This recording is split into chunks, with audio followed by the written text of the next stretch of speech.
Pranams to you all. Hare Krishna.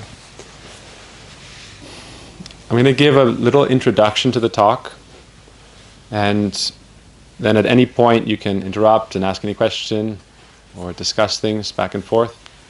So I'm just going to give a brief overview and introduce myself. So my name is Rasik Mohan. I've been practicing as a monk since I was a boy.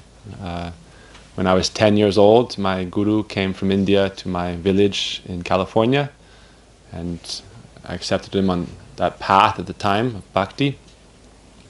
And he wanted me to serve his mission since I was a little boy. And so I would go back and forth to India since I was 9 years old. And he would ask me to be a monk and serve his mission. And so I lived in India in his monastery since 2005 until 2020. So for 16 years I lived in the monastery in India and was engaged in a lot of service, publication work, and we had a lot of festivals there like this, but charity where we would feed 15,000 people. We have an ashram in India, Vrindavan. Every day we feed 3,000 people. All the monks cook. Every day we feed these 3,000 people, and we go and we distribute the food in villages and to hospitals, and especially during COVID, we really increased our work there. And so we have our activities there in India. We have a charity, a school for very poor kids that don't have any educational opportunities. So in 2020, I started an ashram in New York. We have 60-acre ashram there. And we do spiritual festivals and events and coaching and things like that. So that's a little bit about me. Since about 2015, I've been doing a lot of publication work. So we've published 45 books now. A lot of our teachers, translations, and then different kind of discussions. So there's so many things we can talk about naturally, right? So many things in life. But today I want to talk about different ideas of happiness or fulfillment and philosophy and psychology behind it. What does it mean to be happy? What does it mean to be fulfilled? What are the different levels of happiness? Everyone here has practiced yoga of some sort before, or any kind of, right? So you already know a lot of these things about chakras and stuff like that, right? Anyone practiced any yoga before? A little bit? Okay. So there's different like energy levels in the body. And happiness can also be on those different energy levels. So that's why we talk about kind of lower forms of happiness, higher forms of happiness, and the highest form of happiness. So we're going to talk about those different stages. In yoga philosophy, we have yam and niyam. Anyone heard of yam and niyam? It means different kind of ethics and practices that can increase your sense of wellness and fulfillment. And obviously I'm part of like a spiritual tradition, or you could call a religious kind of tradition. But I want to talk a little bit about the differences between different approaches of different spiritual groups or traditions. If you look at Judeo-Christianity and the Abrahamic traditions and a lot of spiritual traditions in the world, there's a lot of prohibitions. Don't do this, don't do that, thou shalt not. These are important, teaching us moral values and ethics. But our approach is positive spirituality. Thou shalt, not thou shalt not. We should include those things. But once we've covered those things, then we should understand maybe is there anything more than that? Like if you look at the 10 Commandments. I'm not giving a religious talk here, but our culture is based on a lot of these ideas. So I'm also touching on them. Like when we say, if we look at the 10 Commandments, the whole idea is how to live a better life, right? How to be more fulfilled. And to understand, one important thing is to understand that we aren't just alone in existence. And so if you look at the basic thou shalt not, it's basically non-harming of others. So in the Vedas or in Sanskrit, we kind of sum it up in ahimsa. Has everyone heard that term before? Ahimsa? It means non-violence or non-harm, not causing harm to others. So this is the prohibition. Don't do this, don't do that. And once you come to that stage of life where you're a good person, then we should also talk about what's positive. Not just what not to do, what to do. For us, we say, thou shalt celebrate. Right? Celebration. What does it mean to celebrate? There are many kinds of celebration. I don't know if anyone was here last night, but we were dancing and singing up till like 12. And so every night we have like a celebration here in this tent. Sometimes it gets so crazy we have to go out also. So if anyone's interested in kind of seeing how we celebrate, you can come tonight and every night. There's things we do in our lives that make us happy, and you could say those exist on lower and higher and the highest realms. But the happiness that comes in a higher stage, there'll be some kind of indication of it on the lower stage as well. Like people like to go to parties and dance, right? I don't know. I've never really done it, but I have a party almost every day. We all dance. Even if you look at, I'm going to tell you different ideas about how to achieve happiness. And some of them, they talk about, okay, you should do exercise, right? Why? Because it makes your body, it increases positive emotions and things like that, even yoga. If you look at our nature is to find happiness. We're seeking it. But sometimes you have to be careful, because if you're always chasing something, it tends to run away from you, right? Anyone chased something before? Imagine you see like a cat and you chase it. The cat's going to run, right? So the question is how to attract happiness, not to chase it. If you're chasing it like a carrot on the stick, it's always going farther away.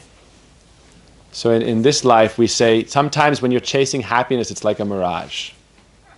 You think it like, oh, I'm going to work 30 years and retire and be happy, right?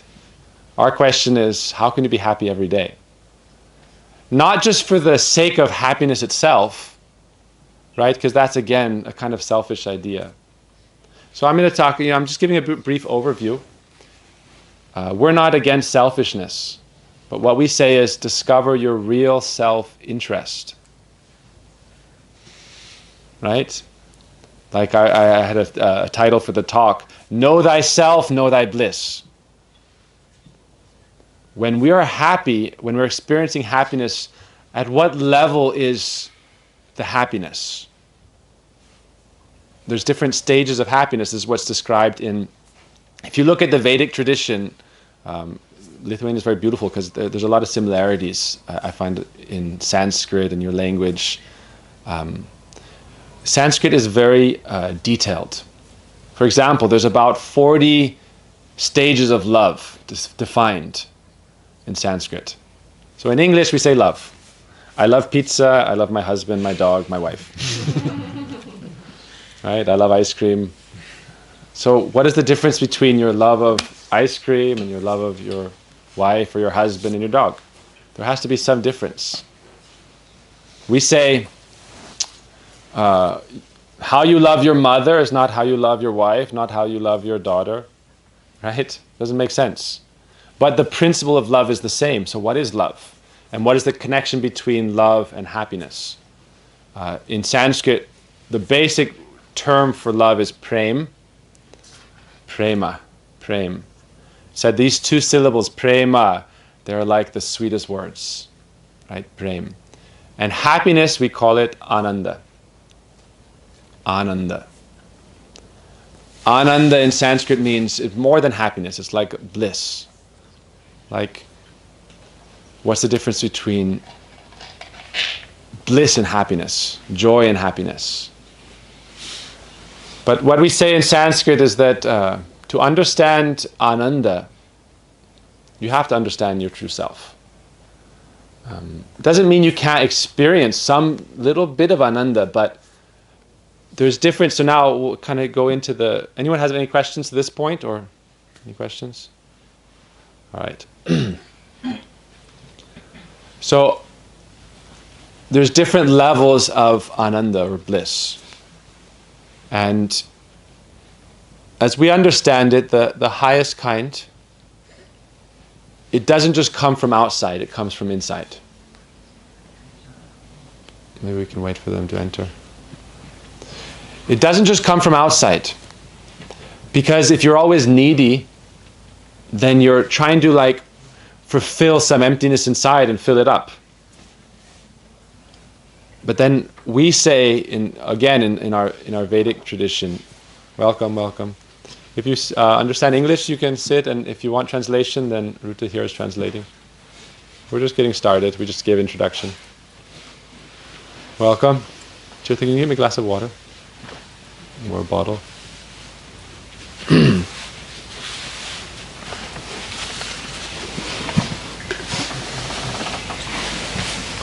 Welcome.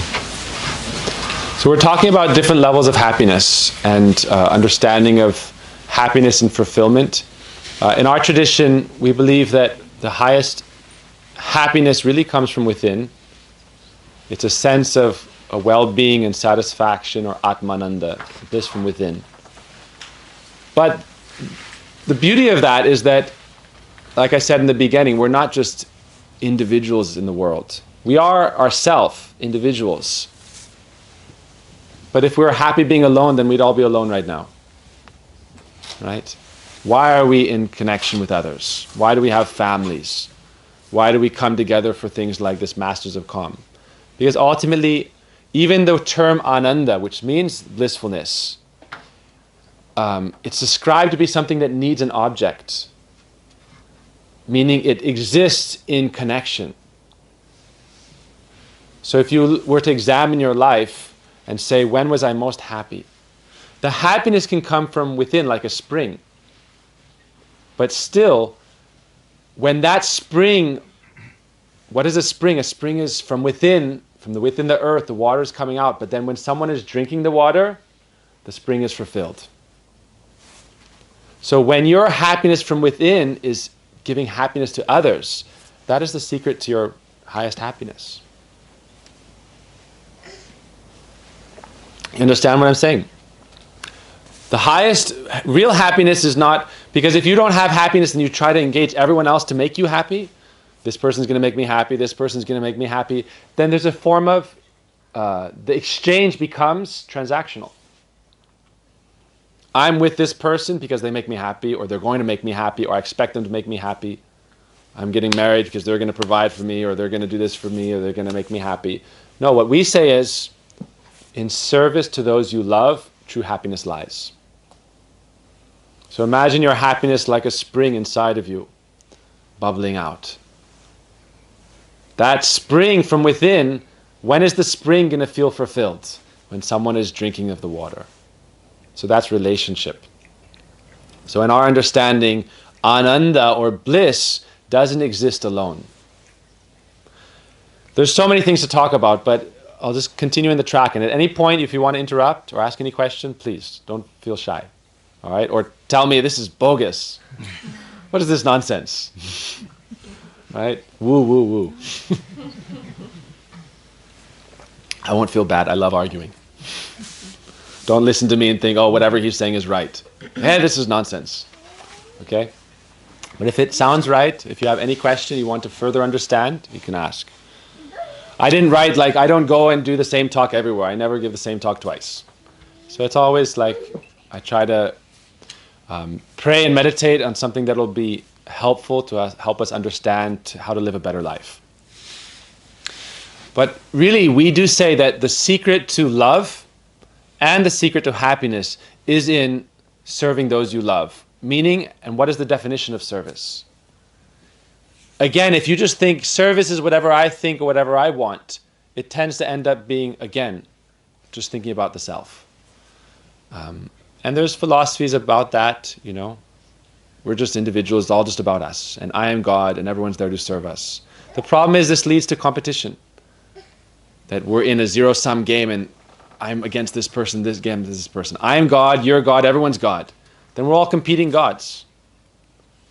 So we don't say we're God, we say no. We're the servants. Now the mystery of it is that we are part and parcel. So I want to get into the kind of metaphysics of it. When we talk about the self, What do you think of when you say the self? Like, I am the self. Who am I, right? Within us, right, we have different layers of awareness, right? So if you look into philosophy, René Descartes says, I think, therefore I am. I think, therefore I am. I am aware, so I exist. But what is thinking? What is feeling? What is the consciousness? What is the mind? In Western philosophy, we analyze things and go deep into things, but the beauty of the Vedas is that it defines things very clearly. So for example, there's a difference between the mind and the intelligence, and the consciousness and the conscience, the ego and the id. All these things are different. So for example, one kind of happiness is based on just the senses, right? So for example, some kind of food you really like, and you eat the food. Anybody gone to the cafe and ate anything that made them happy? That tea in the morning, the blueberry tea, if everyone's had it, very nice. So you can get some kind of happiness from like daily things, food you eat. And people generally do things naturally that they think will make them happy. Like, someone will go to Starbucks, someone will go somewhere else, right? And they work hard and make money and try to exchange it for happiness. But that's described to be a lower level. So for example, if you look at us like last night, or if you want to come and party tonight, we'll dance and we'll sing and we'll have a good time, but it's not dependent on drugs or on alcohol or even sex. These are forms of happiness. People want to take a drug and feel high, or people want to drink and get some experience, or have sex and get some experience. It's a happiness. But that happiness is based on the body and the senses, which is fine. But there are higher forms of happiness. So that's kind of what we're discovering. For example, if we think about the body. So that's why I want to talk about the self a bit. When we talk about the self. So I've made this basic principle, right? Happiness, the best happiness comes from within. Like a spring that is always overflowing. And I've seen that practically in my life because I've lived a long time like celibate. I've been celibate my whole life. But I don't feel like I'm missing out on anything. Because I'm not craving anything, because I'm experiencing a higher sense of purpose and fulfillment and happiness. Not just like, I'm doing my dharma, I want to get liberation. No, it's not about that. I'm actually not that interested in liberation. A lot of people say, okay, spiritual life for liberation. Liberation's good when you're suffering. I'm not suffering, I'm happy. I'm serving. I'm engaged in blissful activities. I'm happy. But it's not happiness for myself. For us, this is the real secret. Happiness, if you find someone you love and you make them happy, then naturally you feel happiness. Because it's based on relationship. For example, if you're a mother and you're feeding your child, if you're thinking, this child is like so much work, 20 years I have to take care, and then they're going to leave and do this, that, then you're not going to be happy. But if you're thinking, this child, it came from me, I'm responsible, I'm taking care, I'm trying to make them happy, give them a good life, then you'll be happy. So in relationships, we all live in relationships. None of us live an isolated life entirely. It's very rare to find someone who'll just meditate in the woods their whole life. And if they can do that, that's fine. But even for us, we say that's a lower kind of happiness than the highest kind of happiness. That's called like a yogananda, right? To experience happiness just in isolation, alone. But really, once you experience the fulfillment of that, then you want to go and help others. Because by nature, the self likes to be in relationship. Ananda or bliss means not just alone, in connection. For example, yoga. Who knows what yoga means literally? Anyone? Relation. Union. Yoga means union or connection. So it's a very interesting thing. Union means coming together. But you wouldn't say coming together without two. Together. So you're uniting, right? There's different kinds of unison or union. You're uniting, but it's two coming together as one. But as long as there are two, they can experience each other, and then they can find happiness in the love of each other. So there's still duality within the unity. Within yoga, there's still duality. So for us, in our tradition of bhakti, this is now just to go straight to the metaphysics. What's the nature of the self at its deepest essence? Not the mind, because the mind is not the self. The intelligence is not the self. These are all actually described to be material energies. Everything is an energetic field, right? In the metaphysics of it, we say there's two substances. There's the energy and the energetic. And they're all in a dance. Even if you look at like quantum physics, or you look at molecular structure and atoms and neutrons and protons, it's all in a dance. And there's different fields, positive and negative energies, that are in some kind of harmonic, synergetic experience, right? Even our own body. If you think about your body, what is the body made of? How many cells are in the human body? Anybody know? Guess. How many cells? How many human cells? How many human cells in the body? Scientists say, and I haven't counted, so I'm just depending on them. Scientists say there's 37.2 trillion human cells in the body. As long as those cells are dancing, what does it mean? What does it mean to dance versus just like not dancing to your own tune, but dancing together in a symphony, working together, getting benefit, right? Getting life from each other within our body. All the bacteria, they're all eating from what we eat and surviving off us. But because they're also helping, then we're alive, right? All the cells in our body are alive. So we're all in harmony together. But there's 37.2 trillion human cells. How many microorganisms and bacteria that are not human cells? Again, I don't know. I haven't counted. It would take a long time. I need a really good microscope, and I need a lot of time. They say there's 10 times the human cells in the body. So if you imagine this, your body is like a universe. We think about the universe outside, the world outside, but what about this world? Each of those cells has some form of, we say, samskar. Samskar in Sanskrit means like an impression or desire. Impression means something from like our karmic footprint, you could say. Not our carbon footprint, our karmic footprint. And we're trying to live it out. We're trying to experience. And so a lot of times the happiness that we experience on the gross level is just trying to fulfill the needs of our lower impulses, which is all based on the impressions of ourselves. But we are not material beings. We are spiritual.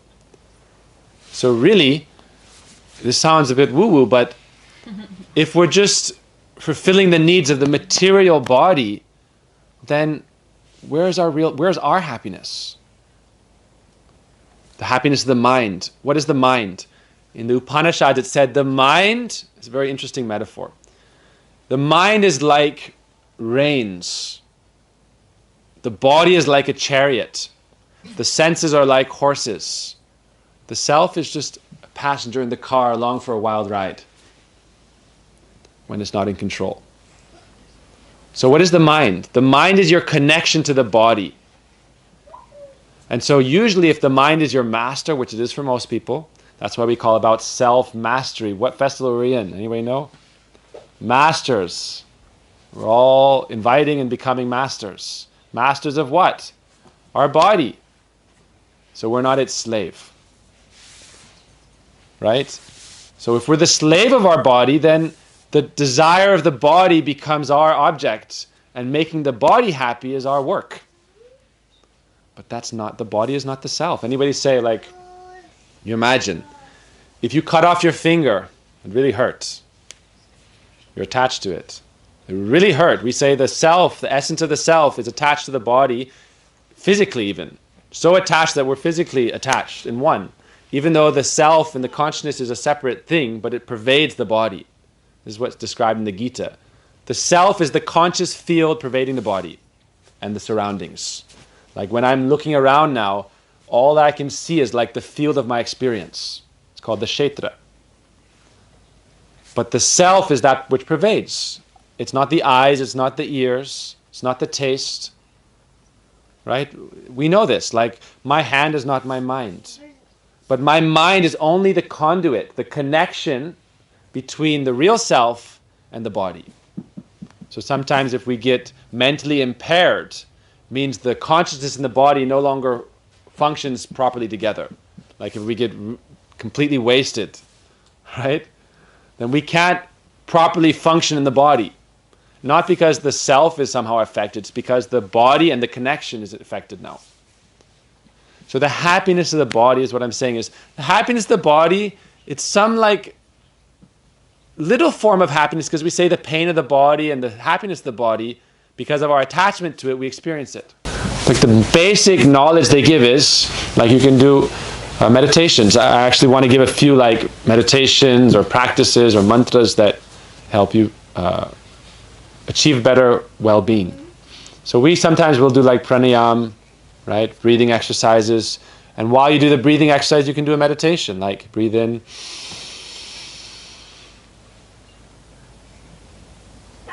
And you're oxygenating your body, which actually helps create positivity, you could say, create a better sense of well-being. Because if you're oxygen deprived, naturally, like you can see, like when you get sick, you start to contract. If you get a cold or a fever, so one of the ways to get rid of the cold or the fever is to stretch, to have someone do massage, right? To breathe better.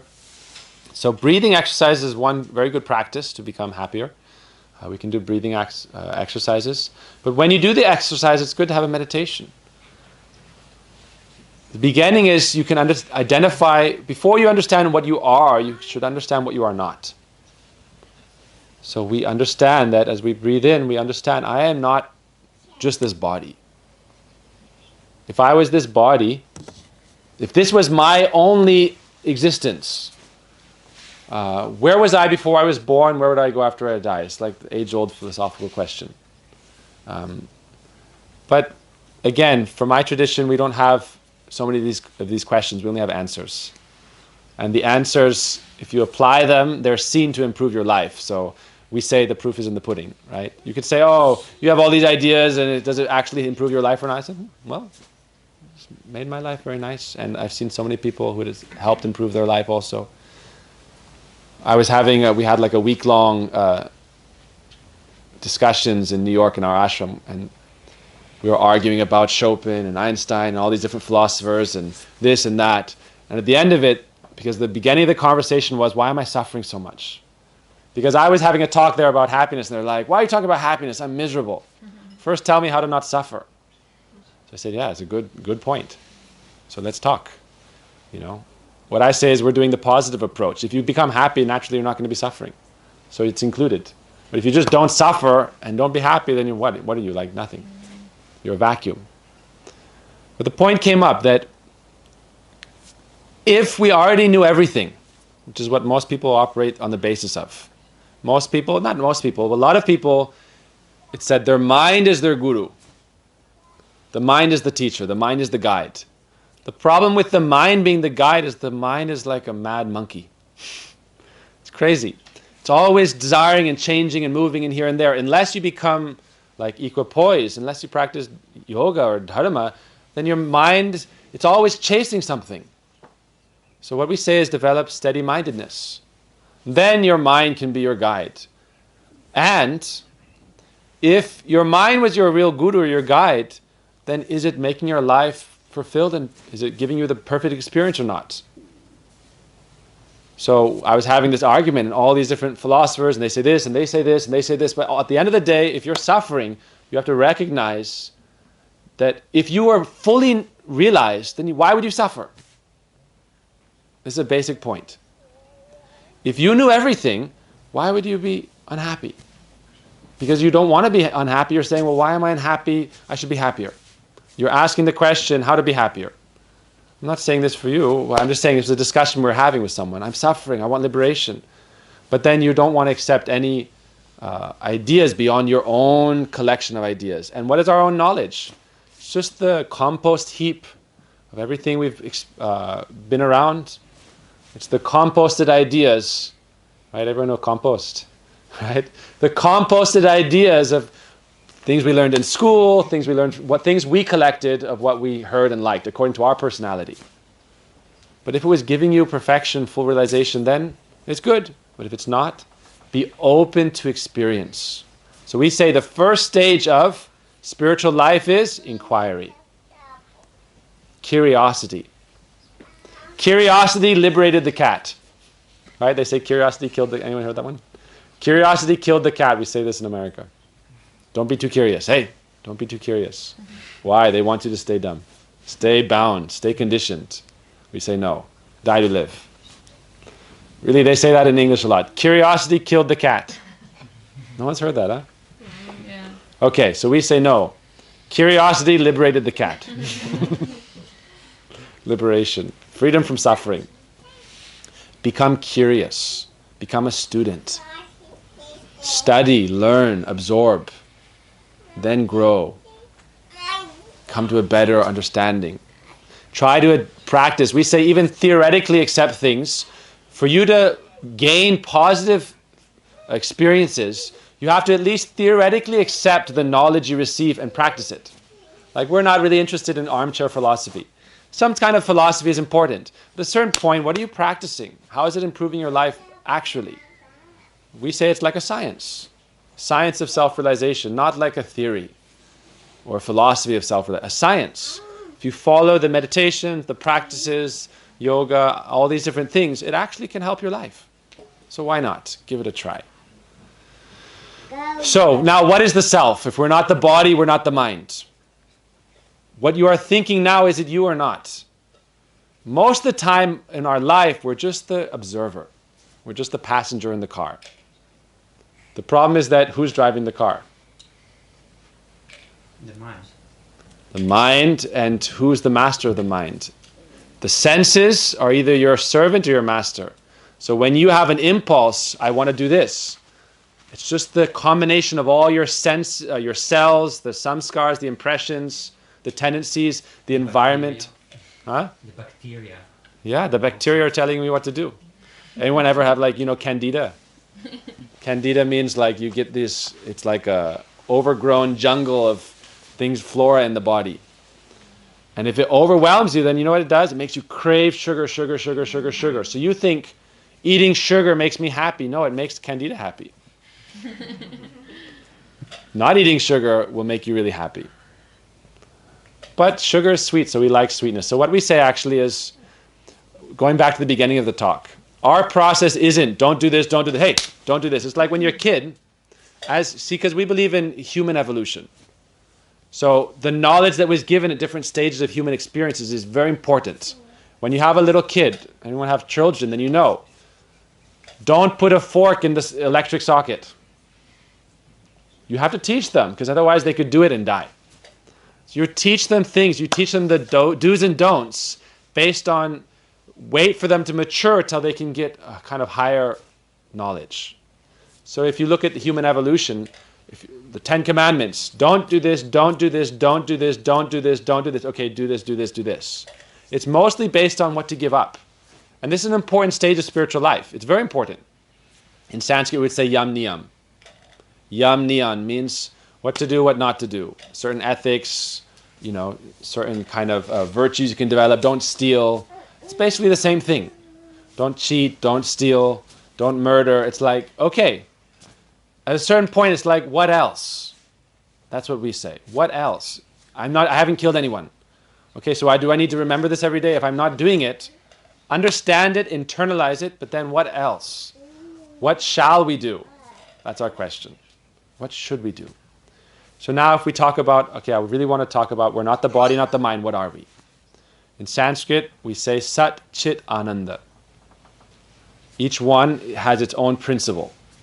We say the three essential, intrinsic qualities of the self. Sat means existence. We exist. It's not rocket science, right? We exist. Anyone alive right now? Let's see a show of hands. Are we alive? We're alive. Yes. Okay, good. We have something to congratulate ourselves for. We're alive and we're here. All right?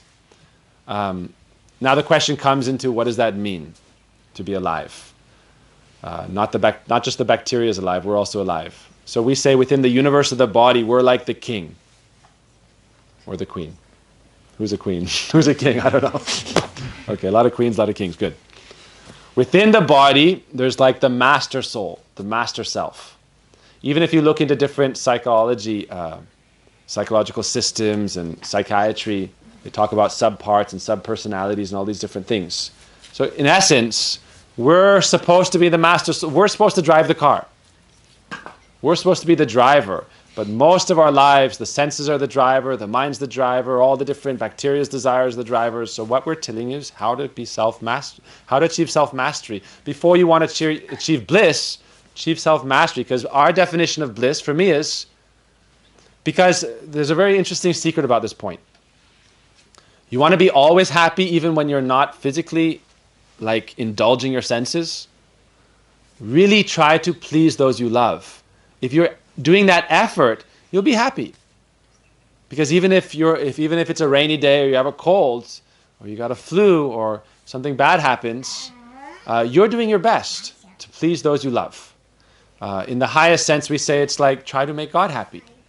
It's a very interesting thing, like how to make God happy. It's like, does God even exist?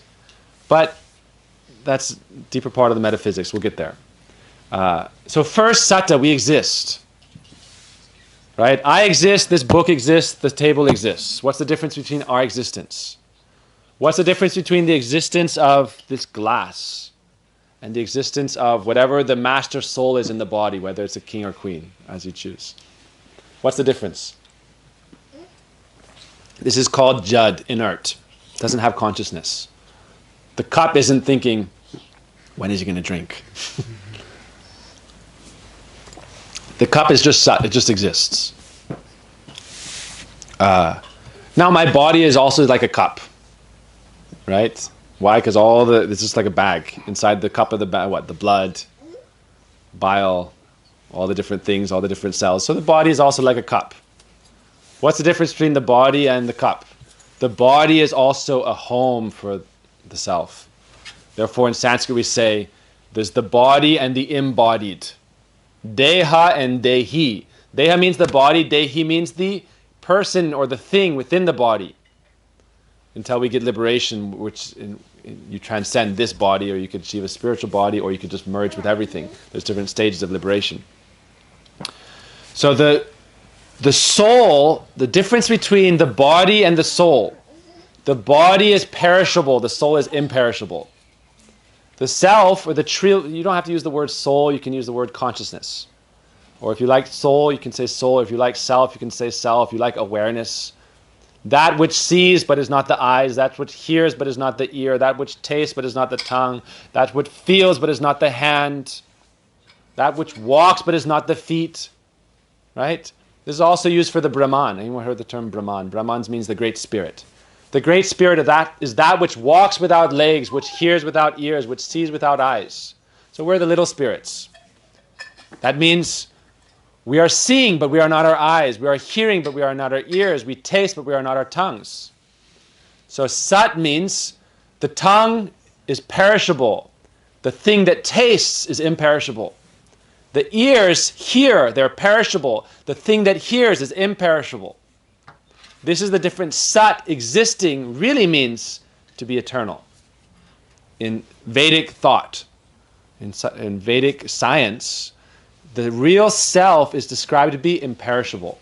This is the basic distinction between Judeo-Christianity and the Vedic traditions, is that we believe the soul is eternal. Now also, Judeo-Christianity teaches that the soul is eternal. It's that we have one life here and then we're eternally in hell or eternally in heaven. That's the difference of the thought philosophies. That's also taught to scare you into being a good person, right? When you are taught something, you should think, why am I being taught that? I'll give you an example, because we're not contradicting. The Vedic science doesn't contradict Christianity or Islam or Buddhism. Everything, we see everything in harmony according to its levels of human evolution. What's needed at a certain time. Like when you teach a child basic mathematics, And then when you go to higher mathematics, some of the higher mathematics contradicts the lower mathematics. For example, has anyone heard of imaginary numbers? How can you, like, it doesn't even make sense, but when you study it, it makes sense.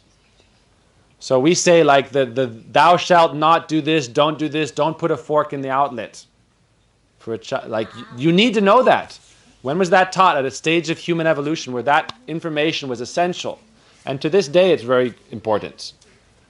Right? Teach people, don't kill each other. It's like, why are you killing each other? It's not the right thing to do. But we're responsible for ourselves first. So you want to change the world? Improve yourself. Right? And your immediate surroundings. Sometimes you want to save the world, but then you just neglect saving yourself and your family. Take care of yourself and your family first. And then your society, if you can. How am I going to change the world? Like, I can stand up on the table and start shouting. I'm going to save the world. I'm going to stop the war. I'm going to stop famine. I'm going to stop this. But then at the end of it, I'm like, this person is crazy. Call the hospital. Imagine. No, not crazy. Smart, but misguided. You can change the world. Who can change the world? Not nobody. I think you can do work better, but you can change the world. So that's what we're saying. Work on yourself.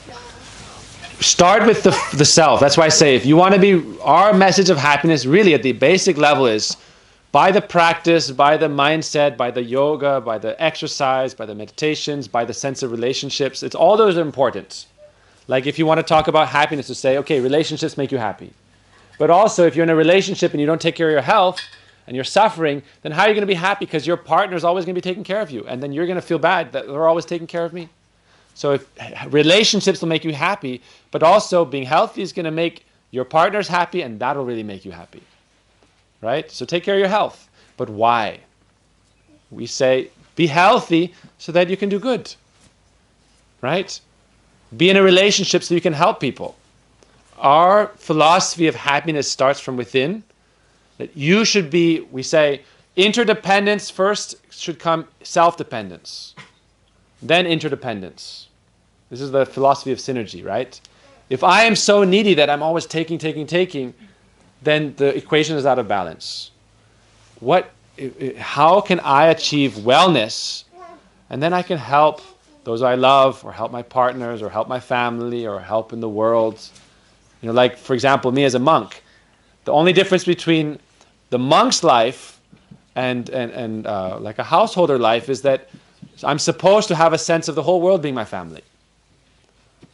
Not just blood relations. Like, for example, in our ashram in New York, we have like 20 people living there and hundreds of people come and everyone's like, wow, you just treat us like family. I said, well, that's how I see it. You're all like spiritual family because we have the same nature. You're family with those you're like, right? So we're all spiritual family. The basic principle of the Vedas is Vasudhaiva Kutumbakam. All living beings. Living beings means anything that has awareness or consciousness or self or soul, whatever word you want to use. That thing which is existing. That is the self. But we're all interrelated and interconnected. So how can we feel a sense of kutumbakam, family with all of existence? That is enlightenment. And then the next principle that comes from that is sarve sukhinu bhavantu. You want happiness? Make everyone happy. Not make everyone happy as if you're like self-sacrificing. You're going to be happy yourself. But try to serve and try to increase the wellness of others. Try to increase the wellness of others. So we exist, sata. So this is the interesting thing. They say matter is always transitory. It's always changing states. But the self, the true essence of the self is eternally abiding, imperishable. So for example, it may take a long time, but eventually this cup will be gone. And the matter from within it, which is also an energy. Right? This is what Einstein taught. All matter is energy, just moving at different speeds. Now, the self is called conscious energy. It's also energy, but it's higher energy. Therefore, we say conscious experience of happiness is higher than material experience of happiness. Right? Happiness through the gross senses, we say there's 5 senses, right? To touch, to taste, to see, to hear. And when it's based on this body, then we experience some happiness. But the happiness on the conscious level or the higher level, it's a higher form of happiness. So the lowest form of happiness is called Jad Ananda. The happiness you experience by eating food you like, or by having sex, or by drinking, or partying, or whatever it may be. Whatever you say is your happiness. Like wherever you find happiness in this life, there's a meditation you can ask yourself, where is this happiness coming from? And who is this happiness for? Where is it coming from? Who is it for? Is it for the consciousness, self, the real principle of the self, or is it just related to the body? Eating food related to the body, or spiritual happiness? This is called Paramananda, or Premananda, or Sevananda. There's higher and higher and higher forms of bliss. So Sat Chit. Chit means the consciousness. Sat Chit means consciousness, and Ananda means bliss. So the idea of Ananda is very interesting. It's that everyone is seeking forms of happiness. But how can we attract it? And how can we become like an engine, a wellspring of happiness? This is a science. There are different stages of this. What we say is, we're all existing, we're all conscious, but why aren't we always happy? So that's the process of the science that is given, the meditations, the practices, the mindsets. For example, I'll give you a few basic ideas, all right? Sometimes you may go through an experience in life that you can take negatively or positively. Like we too often give up choice and self-control. We say, okay, choice is important. So you can choose your mindset and how you react to experiences. Right? Today I woke up and I went to work and there was a traffic jam. Oh wow, that really sucked. Okay, so put on some music you love, call someone you love. You don't have to be at work yet. This is great. You just won. It's a mindset. You can choose your reaction. You can't choose the fact that something happens to you. This is called karma. Karma means the law of action and reaction. Something's going to happen. That's life. What do we say, you know? I won't use the vulgar term, right? Like, what do they say? Like, shit happens, right? Stuff happens. That's life. My friend, he had a monk. It's an interesting point, but I'll say it anyway. Things are going to get hairy. It's called growing up. Right? Things are going to get difficult. You're going to be challenged. It's called growing up. But you get to choose, not completely, but still you have a lot more choice than you understand. Take the example, okay? You get stuck in a traffic jam, and you have so many things. Oh, this is going to happen. This is going to happen. If I'm late, I might get fired. If I don't fill my quota, this is going to happen. This is going to happen. You can choose to accept all those external things as important. You can just say, it's out of my control. I don't care. I'll do my best. The rest of it is not in my hands. And tell your boss, look, you know, this happened, that happened. But people get angry if you're happy too much. Why is this person always cheerful? I'm at work, I'm miserable, and this person's smiling. Hey, don't smile. That's why I say it's the don't smile challenge. Hey, there's a lot of people like that in the world. Why are you smiling? Why are you happy? Don't be happy. But why not? One person can be happy working in a factory. Some people, like they say, it's a very interesting thing, okay? They say genetically, 50% of your happiness is according to your genetics. Some people are like predisposed to depression. And it's like, well, what are you going to do? But still, the scientists say 40% is your choice. Meaning you can direct it, you can improve your life, you can improve your experience. I've known a lot of people who like chronically depressed. And they say, oh, just take pills. It's not, allopathic medicine is all based on, it's like you have a fire and you want to bury the fire. And bury the fire and forget about it and think about something else. So push it down, push it down, push it down. What's the problem with that? Eventually, you're like creating the situation for a volcano to erupt. I'm angry, I'm disturbed, I have these problems in my relationships, right?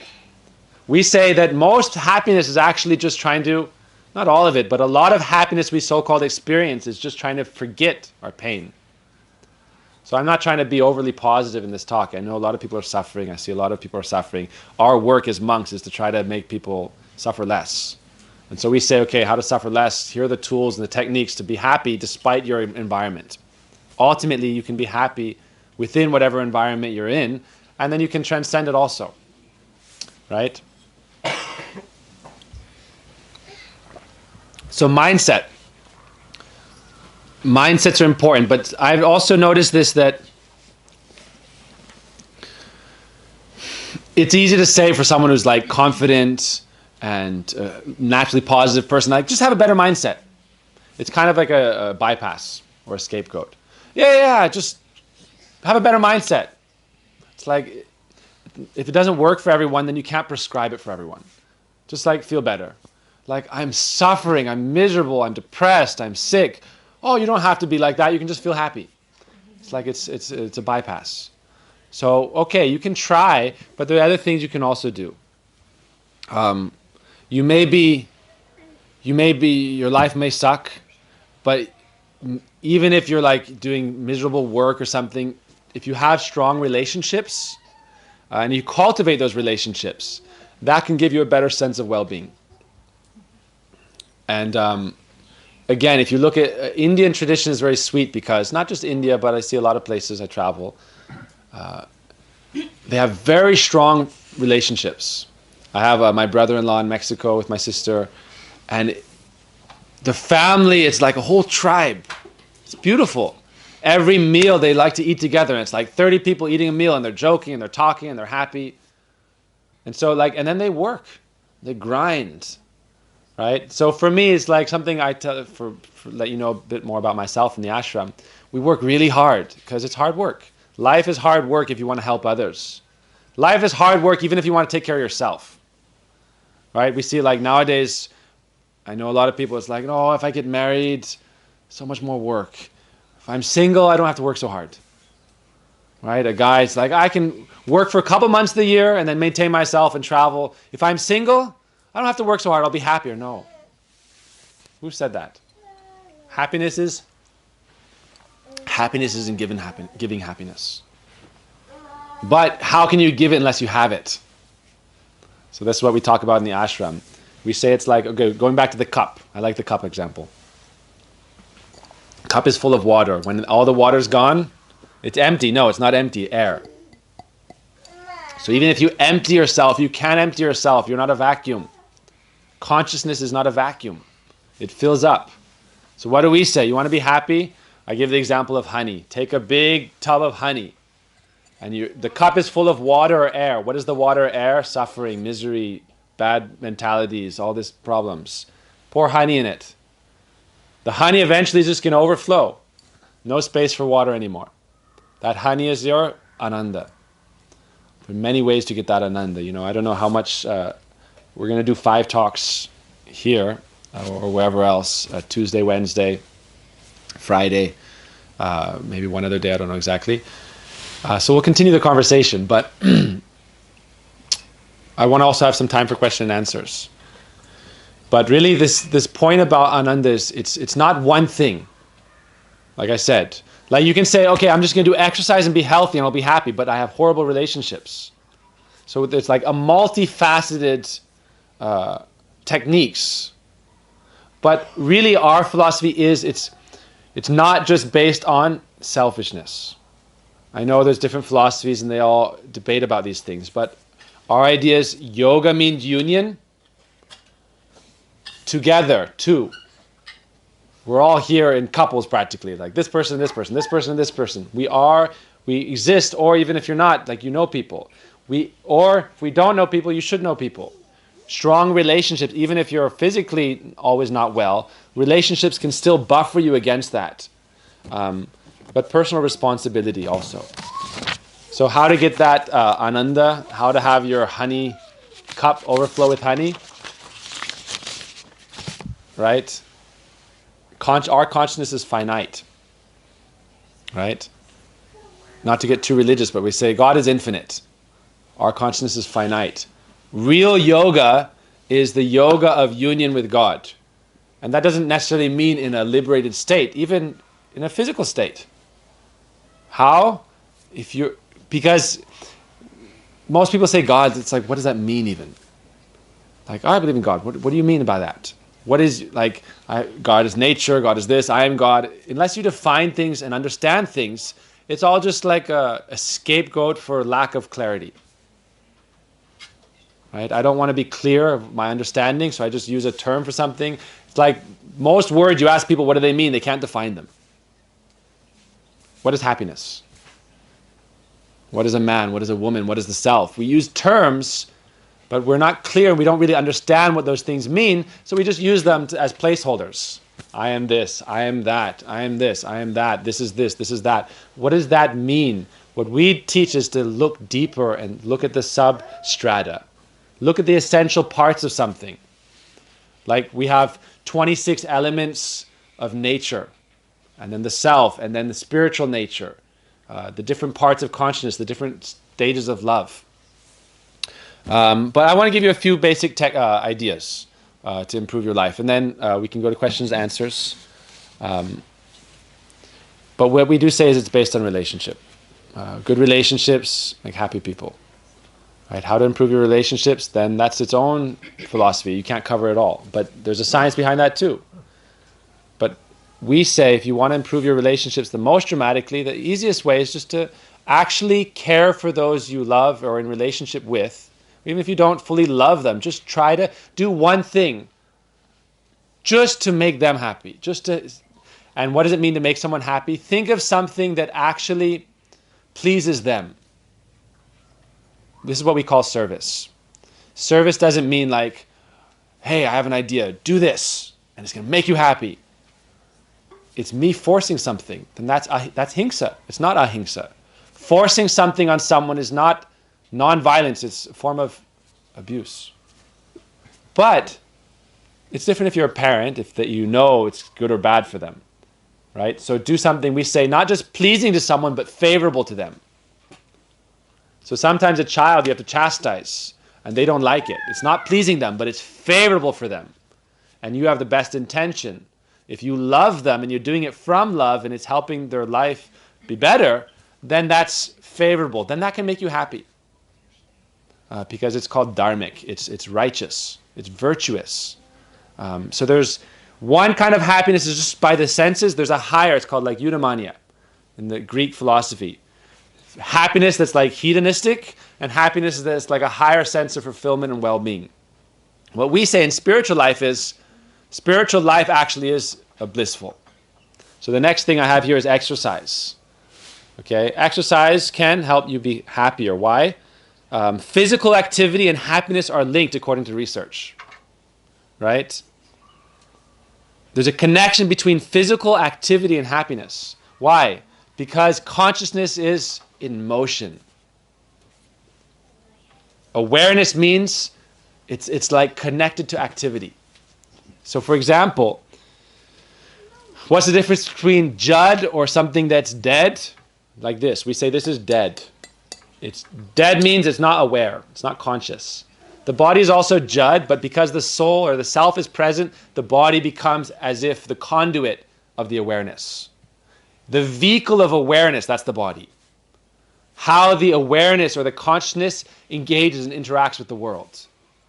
So physical activity, the difference between death and life is active, right? What's the difference between us now and when we're in the grave? You're not moving. Right? So that's why we say, shake it off, move a bit. Don't be dead right now. You're not dead yet. So move, dance, swim, exercise, do sports, whatever it is. Some activity is going to be very helpful. It helps cure depression. And it also, one of the main things for depression, they say, is actually serving others. Finding a cause that you believe in, that you serve, like here, so many volunteers. Right? It's a beautiful thing. Right? Because the nature of the soul is what we say activity, but really activity in love. And love means to please others. And then you are also happy yourself. The happiness comes from within, your own bliss. We say, Atma Ram Aptakam. When you really become enlightened, you're always happy within. Your honey is always overflowing, but then you like to feed it to others. So we see gurus or great teachers, by their presence, they exude well-being. They improve people's lives. If you look at any of our great prophets, whether it's Christ or whoever, they improve people's experience. So they give happiness. But exercise is very helpful, right? So why exercise means to be ecstatic, not static. Static life means lethargy leads to disease. Laziness leads to disease. So we may think, oh, I'm happy because I'm just laying in bed watching TV. I'm going to lay in bed, I'm going to watch TV for the rest of my life. I'm going to be happy. Give it a try. Give it a try for a year, and if it doesn't work, try something else. Right? If it doesn't work, what we say, we have camps in our New York ashram. Welcome to the camp. Give us your phone. Surrender. First stage of spiritual life. Inquiry, then surrender. Spiritual life, inquire. Be curious. Curiosity liberated the cat. Be curious, and then surrender. What do you surrender? The ball and chain. So it's not that phones are bad. Phones are good. This is not my phone. This is his phone. Phones are not bad. It's a tool. Don't be its tool. So we seek happiness on our feet. So our feeds, it's called dopamine, right? Serotonin and dopamine. It's all like basic level, fulfillment and happiness. How many likes? How many, they say something good or bad about me, and it's based on my conception of, my image and things like that, which is not really my inner self anyway. So physical activity, exercise. What's the best form of exercise? This is what they had a study in, I think, Switzerland. For many years, they did studies. The best form of exercise. Different ideas? Anyone? Best form of exercise? There's lots. Swimming is good. Running is good. But running too much, it can hurt your knees. Right. Swimming is very good. Swimming is one of the best forms. But they said ultimately something you can do anywhere, because you can't swim anywhere. Hey. Right? We can swim in the lake here, but you can't swim in your bathtub. You can lay in your bathtub. You can't be ecstatic in your bathtub. Yes, you can. If you are, yeah, okay, good. My sister, I know people always sing in the shower. Hey, quiet down. Right? The Swiss, they decided that they studied this, and the actual best form of exercise was jumping up and down. Right? Jumping up and down. Fighting against gravity. Right? Fighting against death. Fighting against degradation or entropy. Fighting entropy, that's exercise. Right? If we just lay in our bed, what entropy starts accelerating, right? The law of decline. The law of decline. This is all based on matter. Matter declines until it transforms. Right? Order leads to chaos. Chaos leads to order. Order leads to chaos. Chaos leads to order. Always in a state of transformation. But I am not this body. So the self, the true inner awareness, doesn't have to decline. It goes up, ananda. We are existing, sat, we are chit, we are conscious.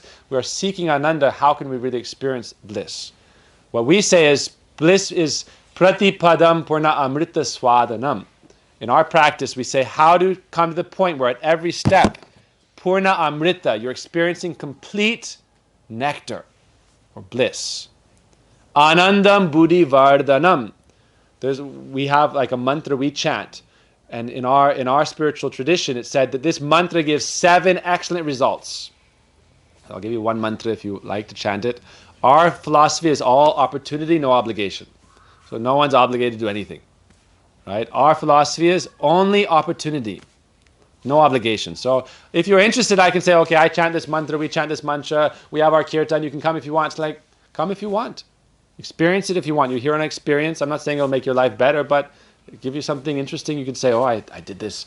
I chanted and danced for 3 hours. It was wild. Without drugs. I could do it. It's great. So the scientists say dance, right? Dance means to be ecstatic, not static, not motionless, in motion, right? So to dance together. And why we sing? Because singing together brings us into a yoga, right?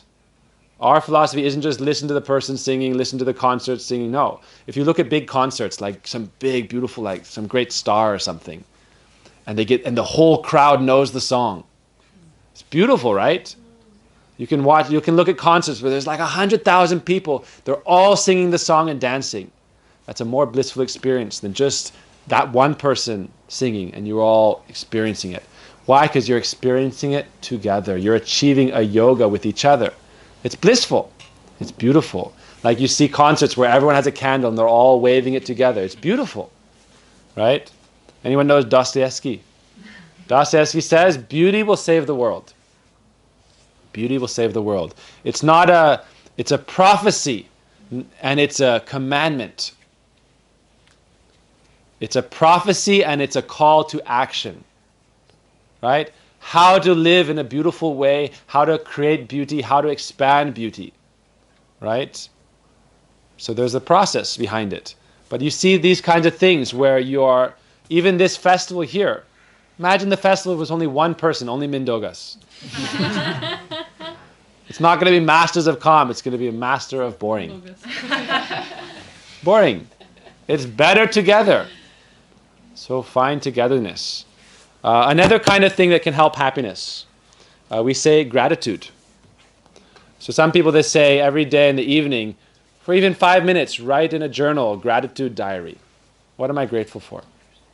Because it's said that people generally focus on negative emotion because it takes up more bandwidth. Okay, you know the proof of this? Turn on the news. All right? What sells better? Right? Negative emotion sells. So why does the news focus on negative emotion? Because it makes them more money. So no problem, that's their business. They're in the business of making money, not in the business of making the world a better place. News channels that are in the business of making the world a better place, they don't just care about the bottom line. So we say, in life we have goals and methods to get the goals. So one person's goal is money. And so what are they going to do to make money? Anything. Anything. Hopefully not anything. But they'll do lots of different things and they'll make money. The goal is money. The work to get the money, that's the process. Some people's goal, okay, I need a house, or I need a family, so you make money. The making of the money is the process. The goal is the house. So then there's another level. Oh, I want to go to heaven. So the way to get to heaven is virtuous acts, piety and things like that. You go to a higher experience. There's process, liberation. I want liberation. Liberation is the goal. There's a process to get to liberation, right? Non-harming, acceptance, detachment, mantra, meditation, yoga, samadhi. If you look at Ashtanga yoga, you can get to samadhi, you can get to liberation. So there's a process. Everything has a goal and a process. But if you look at things that are only amplifying negative emotions, right, then is that uplifting or is it positive or not? What I say is, because I meet a lot of people that come and they talk about what's going wrong. I say it's fine. You shouldn't be, we're not teaching you to put your head in the sand and to be blind to reality. But you also have a chance. I know this, anybody know there's a comedian, I believe it was Chappelle. And he said he lived in this beautiful village area in his state. And his neighbors were happy and he was happy and he lived a good life. And then he would turn on the news and it's all war and violence and fighting and problems and this and that. And he's like, this is crazy. And he turned it off again. And a day later he was happy again. Mm-hmm. So despite all these things going on around us, are we in control or not? If we're not ultimately in control, then don't take responsibility for that which is not in your power to change. That means acceptance. What's going to happen is going to happen. What is in my power, work towards that. So therefore, positive emotions come from gratitude. If we think about it, we can all be grateful for something. I know life may be difficult, but something. If you take 5 minutes and you write down, they say, like a gratitude journal. And you can look back over time, and human beings are very intelligent, actually, meaning we're ingenious. If you apply your intelligence, you can achieve pretty much anything. So if you make the process of, you attract also. So for example, if you're always having negative emotion, you're attracting negativity. What do we say? Misery loves company. Right? So they say if you want to be happy, there's another point. If you want to be happy, look into your association. Right? If you're always with negative people, it's going to bring you down. So if you develop a very strong willpower, you can be strong enough that you can help negative people become happier. But if you don't have that much willpower, then you should be careful and use your human life wisely. If you're always around negativity, it's going to bring you down. If you practice gratitude, what it's going to do is, then you're going to start thinking, oh, I'm grateful for this. How do I do more of that? Right? Oh, I'm grateful for this. Look over like 6 months. This was pretty good. Right? Generally, what you're going to write down that you're grateful for is positive things. Like, oh, even though my life sucks, my work sucks, this person's always been nice to me. They're a good partner. They love me. They're nice to me. Okay, so I'm grateful for them. How do I show my gratitude?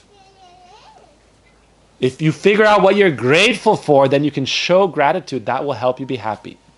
Really. Because when you have gratitude, I gave this talk before at a conference we had. How to show your gratitude? By words or by actions? Words are okay, but actions are better. Show your gratitude by action. So I'm grateful for this person, they improved my life. Okay, let's do something nice for them. Imagine right, your partner brought you a bouquet of flowers. Does it make you happy or not? Why? Because they're showing their gratitude by action. Not like, oh, I love you, I love you, I love you, and then Valentine's Day comes and they didn't give you any flowers. That one action is better than all the words. So show gratitude. This will improve your happiness. I'll give you a few more. Find a sense of purpose. Right? So this goes beyond happiness based on just sense experience. Happiness based on sense experience is a lower form of happiness. Happiness based on purpose, it's a sense of fulfillment. So this is kind of more deep into the metaphysics. Krishna says in the Bhagavad Gita, real happiness cannot come without peace. Tranquility, serenity. That is tied in. What does peace come from? Peace isn't just acceptance of what is. Because that sounds like don't be proactive. Because we sometimes say, oh, I'm peaceful. Whatever's happening is happening. Yeah, but if it's something that's if it's causing you suffering, then take action. There's a joke that says a man was drowning. And he said, oh God, help me, I'm drowning. Help me, I'm drowning. Went under, went up, went under, and then there's a boat, foghorn or something. Oh, there's a boat. And the boat came nearby. And they saw the man drowning, and they threw out a lifeboat. Like a life vest or something. God, help me, I'm drowning, I'm drowning. Grab onto the life vest. God, help me, I'm drowning. I accept that I'm drowning. God, help me. Grab the life vest. I don't take action. And I drown. So is it my fault or God's fault? The man went to heaven. He said, God, it's nice I'm in heaven. It's nice. So why am I in heaven? Well, I believed in you. I prayed to you. I led a good life. You're in heaven. But really, I wasn't ready to die. So why didn't you save me? God, why didn't you save me? I'm in heaven. It's okay. At least I got what I wanted. Ultimately, the end of my life, I want to be in heaven. But why didn't you save me? I sent the boat. I sent the life vest. I was the person telling you, grab onto the life vest, but you didn't take action. So just acceptance of your suffering isn't peace. Oh, I'm serene, I'm tranquil, I'm happy. Are you really happy or are you miserable? And if you're miserable, just accepting that isn't going to make you peaceful. Take action. Right? So take positive action. That's why we say find a sense of purpose. Finding a sense of purpose is in itself an action. Thinking, feeling, willing. Thinking itself is an action. So how do you find that? There's many ways. We each have our personalities. Right? In the hierarchy of needs, this is Maslow has what he calls the hierarchy of needs. Basic level of the hierarchy of needs is what? Food, shelter. Food, shelter, right. So you find people who are just trying to provide for their family and food, they're very rarely depressed because they're fully active in that hierarchy of needs and they're working to it every day. They're becoming happy every day because they're eating. So on the basic level, you look at animals. Animals are happy if they survive the day. Right? The problem in Western society is that in America, for example, some people are hungry and starving, but by and large, homeless people are like, you have more than enough food. So you have your basic, like I know in New York City, I was looking into it because I wanted to do some teaching in New York City, but I didn't have the money to rent a place. So I was thinking I'll stay in a homeless shelter. Not that it probably sounds selfish or something, but the point is, I was researching it. You can stay there permanently. They cannot kick you out. You can stay there permanently. You can have shelter and you can have food if you want it. They can't kick you out. They have like so many people. So that basic need is fulfilled. Then because you have that basic need fulfilled, now you're suffering because you haven't fulfilled the higher level of the hierarchy of needs. What's the highest level? Self-actualization. Right? So that helps, finding a sense of purpose helps you become self-actualized. What is my calling in life? Like I could live at home and I could work at a restaurant or Starbucks or Home Depot or whatever. I could get enough money to have a rent and have a wife and have this and that, have a car. Be happy, but you're not happy because you haven't found your real purpose. So that's all its own. I don't think we have time for it. There's different levels of purposes. We say, Savai Pungsam Purod Harama Yato Bhakti Radoksaje. The highest purpose is love, but love in union with the Absolute. Because we are Satchidananda, and the source of all existence, the infinite, is also Satchidananda. So union between us as individuals with the source of everything, the original source of consciousness, you could say the original flame, or it's described to be like the sun, like we worship Krishna. It's described to be Advaya Gyan, the non-dual absolute truth. A tent on the path to the main fields, and all day long I'm ready for question and answers. I love to talk, as you can see. I don't like to talk, I like to help people, really. Because talking and communicating helps us understand life better. Not just for the sake of talking, but I like to listen more. To listen and then talk. So now I'm talking, but really I prefer if you interrupt me and argue. But if you want, any time of the day, like after lunch, I'll sit there and we can just talk, chat, have conversation, hear about your life and your experiences. I believe leadership means listening. And then when you listen and you understand people, then you can try to give things that can help, like in a doctor. You go to the doctor, you say, I have this problem. Then the doctor gives a solution. Doctor listens first. So I don't really know what your individual issues are, and therefore I can't address them. But if you have anything you want to talk about, any mentoring, any coaching, come, I'm available all week. So we can continue the conversation. But I think what we're talking about is the metaphysics, the similarity between the self and all of existence. We say there's 3 stages of God, Brahman, Paramatma, Bhagavan. It means like the field of awareness, the field of all experience, the localized, like you'd say, the super soul. We believe that it's Upanishadic statement. Within the body, there's 2 eternal beings. It's the soul and the super soul, the self and God. They're both friends, but we've turned away. So real happiness comes from turning back towards and trying to please each other. It's reciprocation. It's all based on, bhakti means relationship of love and reciprocation. But for example, the example is given of the sun. The sun is like the example of Krishna, and each soul is like a photon of the light. Now, one spark of a fire has the capacity to engulf the whole world, but in this sense with love. How? If you really love, and you come into yoga or union with the Absolute, like the sun, then how much power do you have? Unlimited. So it's said that the power that connects the soul to God, or the relationship between the individual self and the universal self, the cosmic self or the universal self, or we could say it in the personal form as well, it is devotion and love. So when we come together in the evenings and we sing and dance, we're uniting with each other by song. We're singing the same words, like the same chant, the same mantra. But we're also we're doing the ecstatic dance. Like we have this in New York all the time. Like every week, okay, we're having an ecstatic dance. We come together and we dance together and we sing together. And it's a better experience than just being alone, right? Because you're, like we said in the concert, you go to a concert where 100,000 people are all singing the same thing, all waving the same light in unity and harmony. It's beautiful. You're magnifying your capacity to be happy because you're recognizing that happiness also is an experience with others. Happiness isn't just alone. There is, within unity, there is duality. Within togetherness, you're together. You're in yoga together, right? Take your hands, put your hands together. They're one, they're like together now, right? Your hands are together, but it's still two hands. We say yoga means bringing the hands together. Our Guru would say like that. Yoga means the soul and God, bring them together. That is devotion, that is love. So you can meditate on that. It's still two. It's like in the Vedas, they give the example of a chickpea. There's a lot of things to talk about, but a chickpea has a skin. Within the skin, there's two halves. It's one chickpea, but it's two halves.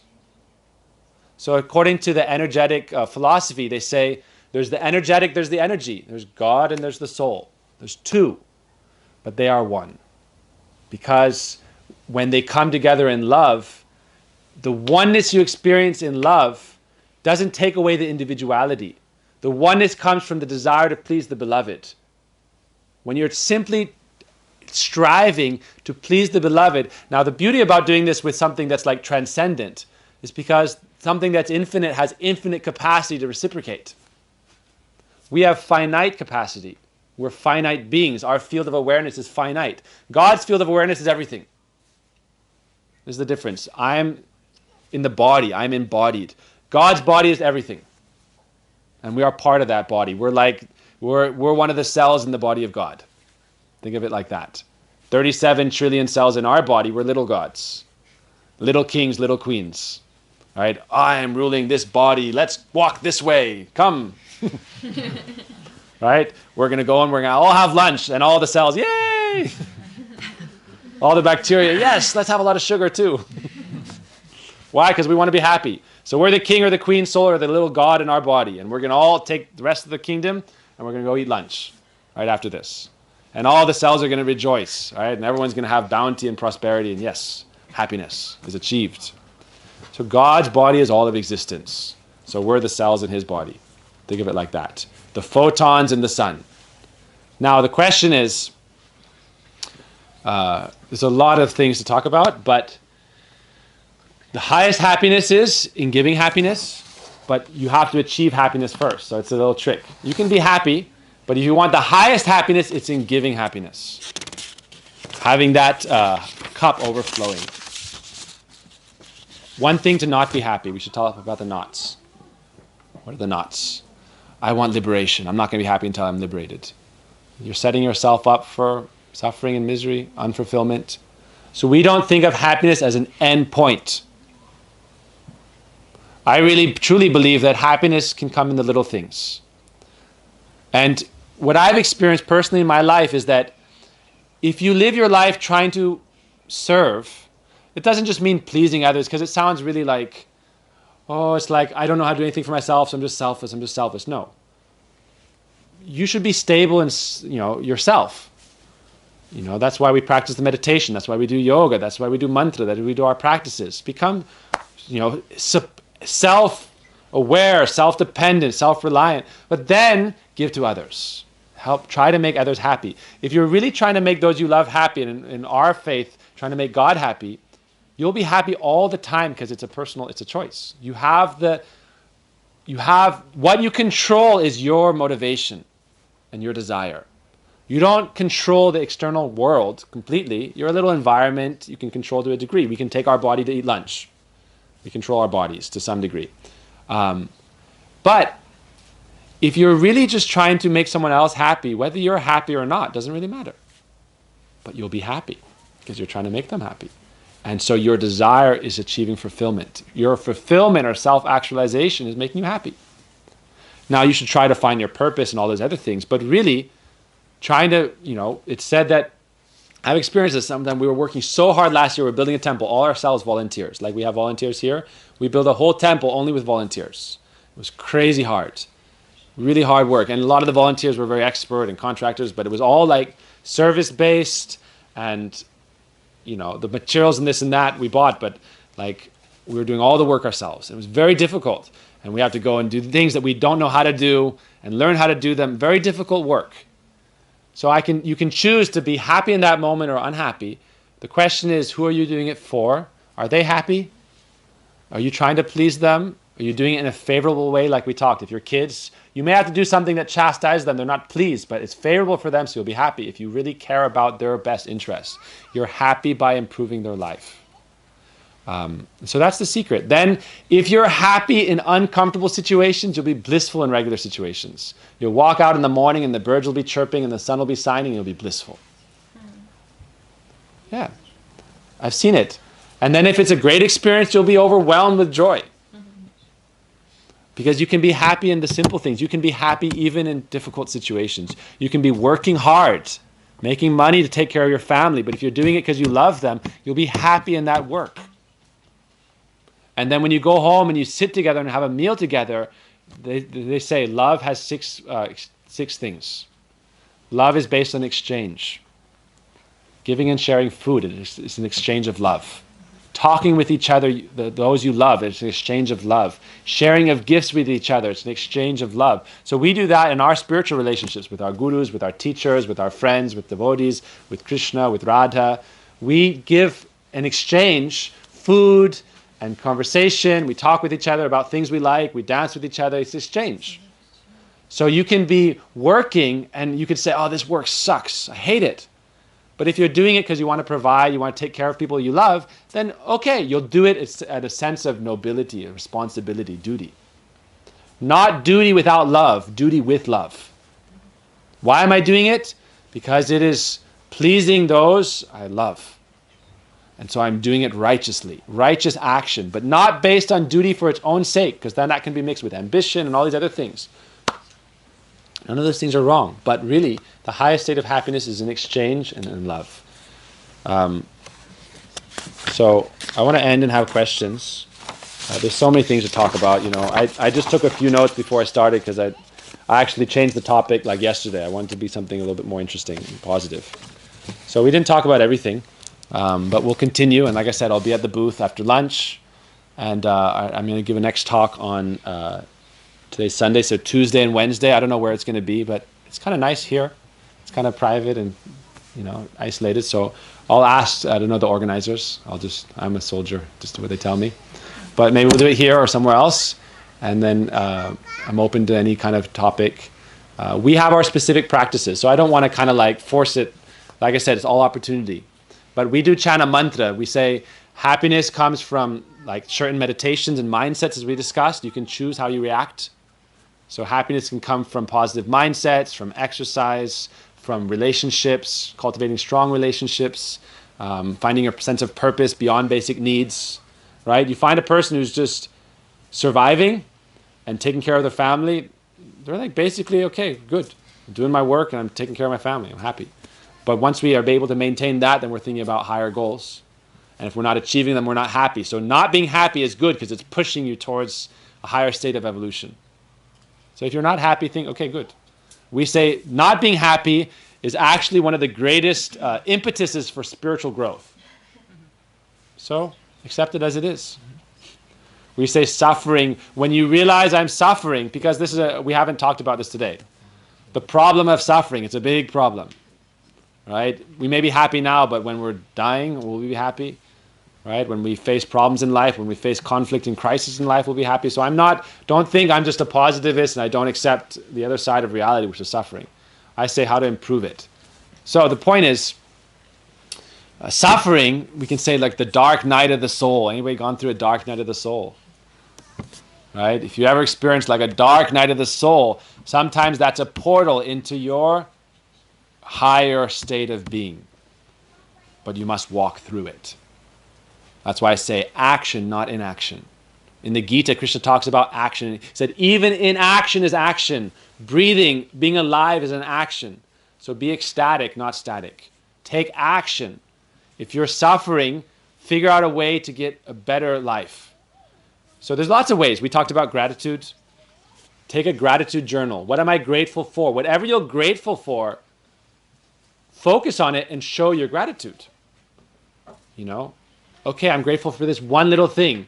Then, okay, how can I do more of that thing? Or how can I show appreciation to that one thing, and maybe I'll be more grateful. We do chant a mantra. Our mantra is, you could say, it's the bliss mantra, because the name that we use is actually like we believe. So this is, I'm telling you about our specific spiritual tradition. So be curious and hear about it.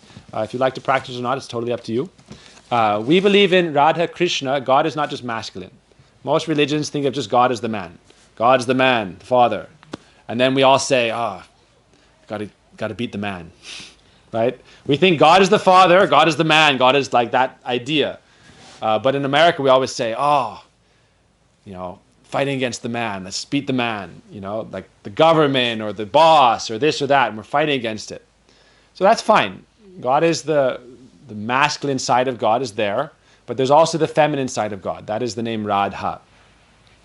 So you see who we worship here. It's God as masculine and feminine.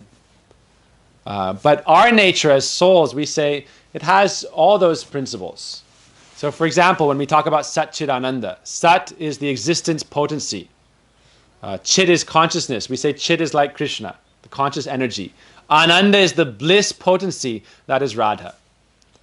Radha means to love.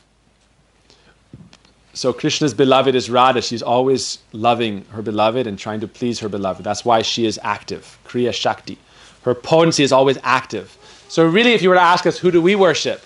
We don't worship God the man. We worship Sri Radha. We serve Sri Radha and Krishna, but Krishna as her beloved. We identify more with her side. It's not like a goddess worship in this body, like, I'm a goddess, you're a goddess, we're all goddesses, let's serve each other, let's enjoy. No. There's a divine goddess, and we identify as being of service. We say that's the nature of the soul. So when we call out this mantra we chant so many songs, but the one we're most famous for is the Hare Krishna mantra. Hare is the name of Radha calling out, the vocative case. Hare. Hare means her name, she is the bliss potency itself. Right? This is, again, a metaphysical. I'm sorry that we're talking about so many different things. But if you have questions, it's good. Come and ask, and we'll talk about it more. Hare means she is the bliss potency. So you want to be happy, she is the bliss potency. So you call out to her, you're attracting what you're calling out to. Right? We talked about this with negative emotions. News talks about negative, because we're more attracted to it now. But we're saying, no, forget that. Turn off the news. Focus on spiritual news.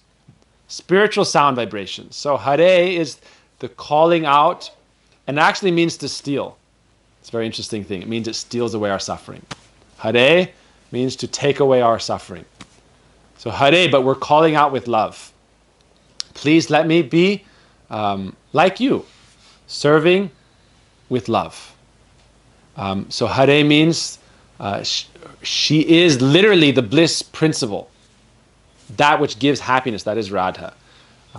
It's described that when she appeared, she ran with love towards her beloved and tried to please and serve. So Hare, then Krishna. Krishna is the name of God, which doesn't mean the old man with the beard. Krishna is the name of God. Actually, we don't believe he's God. Because we say in our relationship, we don't want to be with God. Why? Because it means, being with God means, he is great, I'm small, offer prayers. That's one understanding of God. That's fine. But it's like, God the Almighty, and we all bow down. Yes, that's one level of realization. But our level of realization is all based on relationship, where you even forget that. You don't, because, for example, you may be a president of Lithuania. I don't know, maybe. Okay. President of Lithuania. But your son, to your son, you're not president of Lithuania, you're his father first. Right? To your son or to your wife, your husband. To your son, your father first. You're a president, yeah, big title, president of Lithuania. God, big title, yeah, good for you. But what is my relationship with you? So we say relationship with God is of 5 kinds. As like a son, as a mother or a father, as a friend, or as a lover or beloved. So in those relationships, we forget, We say first you'll understand what is God, who are you, all this knowledge. It's important, acquire knowledge. Eventually, forget it, right? Because it creates an obstacle in the free exchange of your love. So really our process is to learn everything so that we can forget it. Learn everything, get liberated, go to the higher realm and just play. Divine play, lila. Anyone heard the term lila? Lila means divine play, playfulness. In Sanskrit, the word for God is deva. Deva literally means that who is playful. It's very interesting. And we say to be with God, you have to become like a deva, playful. Right? They say the entrance to the kingdom of heaven is to become like a child. Right? They say, Christ would say that. Enter the kingdom of heaven, be like a child. And I also say, why are angels able to fly? Because they take themselves lightly. So angels can fly. Right? So Deva in Sanskrit means God is playful. He's always performing his lila, divine play. So Radha Krishna, we understand they're like God beyond God. There's many different gods. There's one God. It's one source of consciousness, one sun. All of it is non-dual. That's the philosophy. Advaya Gyan Paratattva. The absolute truth is not dual. It's one. So whatever God you worship, we say yes, there's only one God. But you see it according to your ideas, your culture, your environment, how he appeared before you. So really, we understand there's only one God. That's why we don't argue and fight with other people, because they're following according to what they need at their time. So we don't fight with anybody. We're not in a spirit of competition. We don't force our faith on anyone. Hinduism never forced its faith on anyone. It's the only religion we see. We didn't try to by force convert. It's knowledge. If it's helpful, take it up. If it helps your life, practice it. If it doesn't help your life, okay. Why should you force it? We're not into obligation. Don't do this, don't do this, don't do this. No. Do something positive and good. So, ultimately, and our understanding is, this mantra we chant is the mantra of relationship. It awakens our highest relationship, and it gives us the highest experience of bliss. So God as the beloved, God as the friend, God as the son or the father, in relationship, not the title. God means creating, managing, destroying, operating, all these titles. But what is our relationship? And ultimately, in the highest realm, he wants to forget all that. For us, Krishna, he says he has administrators doing all those things. He has his own God administrator who is creating the world, who's managing everything, who's destroying, and everyone's worshiping. He's like, good, do that. I'm playing with my friends. I'm enjoying. Right? You imagine if you were God. Anybody seen Bruce Almighty? I haven't seen it in probably, I don't even know. I saw clips of it probably like 20-something years ago. The idea was that if you become God, what are you going to do? Okay, you're going to try and help people. You're going to try to make the world, solve the world's problems. But the world has so many problems. Like when he realized God gave him the power to be God for a day or something like that. I don't know exactly. But it was like his inbox went to 6 billion. Right? Inbox, imagine everyone open your email and you have like 2,000 messages. I know mine. It's like 7,000, mostly spam. I don't check it and I don't delete it because I have no time. No time to waste deleting messages. So imagine God has like 6 billion messages to answer. Oh. So imagine it's responsibility, and all these people, you can't solve their problems unless they accept the problem and a means to improve it. You can't fix someone's life unless they take action. You can bring the boat, you can throw the life jacket, but they have to pick. You can say, pick up the life jacket. You won't drown. But you can't strap it on them by force, because that goes against free will. We say free will is the greatest gift. Not even a gift, it's part of us. You don't take it away. Hingsa or violence means to forcefully go against someone's free will. Therefore we believe in freedom. So basically, God or Krishna, he says, okay, you do this, you do this, you do this. People want to enjoy in this world like a playground, let them try. I'm blissfully engaged in my own pastimes. If you were God, eventually, you look, even Bruce Almighty, I don't really remember, but I assume it ended with relationship. Why? Because that's what we're all seeking ultimately.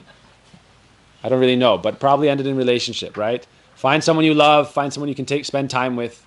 And so we understand that we can have that. Our self, Satchidananda, ultimately yoga with the divine self, and playfulness. Enjoy.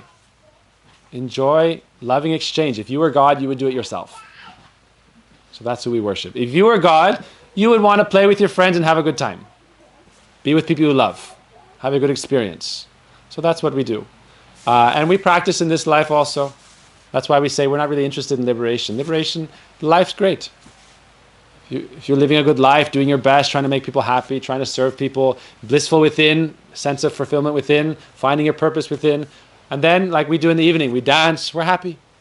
We don't have to take drugs, we don't have to do all these other things, because those are all in lower levels. It gives happiness, but on a sense level, not a spiritual level. Because the spirit is higher than the material. There's conscious energy that's higher than physical nature. Conscious energy, the awareness, the self that we are. And as you realize that, you will be happy. So, thank you for your time. Hare Krishna. Any questions? We can take Any up to questions? half an hour for questions. No, it's late already. And I've talked and talked and talked and talked. You're probably exhausted, all this talking. But if you have any questions, we can talk, or we can carry it on. Any questions? Not yet. Yes, go. Yeah, you brought up the field of the genetics. My only question would be, are you familiar at all with the field of epigenetics? No, please explain a little bit. Okay, well, when you think of genetics, we all think of that double helix. Yeah. But in computer DNA. terms, that's just our hard drive. The epigenes, or epigenetics, or histones, that's like the software that controls whether or not a gene is turned on or off. Yep. And I want to emphasize the word indirectly. Scientists were not looking for this. But actually the field of epigenetics and neurobiology indirectly confirmed a lot of what is said in both yogic and early Christian Gnostic scriptures, that we control our cells right down to the epigenetic or even neurobiological level, mostly through our, of course, diet and lifestyle, but also more of the epigenes and the neurobiology, but even our thoughts. Beautiful. Control this over time. Beautiful. Yeah, it's so if you're not familiar, that may have to like just I'd have to get back to you with what I'll check that out. I'm very curious about that because Isn't epigenetics also like if you're born in a particular region or culture, then you have like the epigenetics to be able to do certain things that other people can't from other regions? If that's possible, yeah. I mean, it also depends on like what your mother and father were eating, what they were doing when they made you. But also the epigenes is something that we all can control, regardless of where you live. I mean, of course, your diet has a lot to do with it. Your microbiome, we're just touching the surface on that. yeah. I mean, it's very young science, microbiome. We're discovering that that's even more important than our genetics, because that affects our genetics. No, it's consciousness is a science that isn't really understood, basically. And so how all these things, the deeper you go, the deeper you'll find consciousness at its substrata. The deepest level of everything is the conscious field.